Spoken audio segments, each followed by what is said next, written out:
The Albanese government is in a state of panic over Senator Payman, who's resigned from the Labour Party. They fear she's going to build an Islamist party and she will take Labour seats from them in the next election, just as the Teals did with the Liberals. Well, the problem can be addressed quite simply. It's a broader problem, and that is the accountability of the politicians. Senator Payman is going to continue as a senator for Western Australia.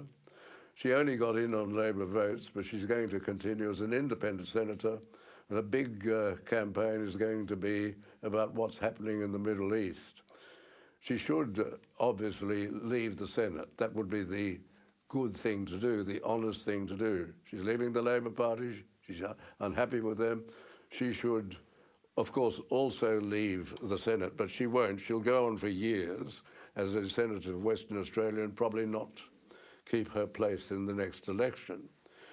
This problem could be dealt with simply if we had what is available in many countries. That is, the right of citizens to call any politician to a recall election. This is done very simply.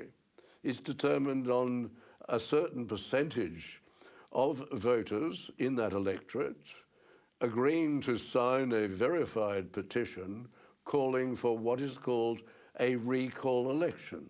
That's a special by-election initiated by the voters. It could be, for example, 10%.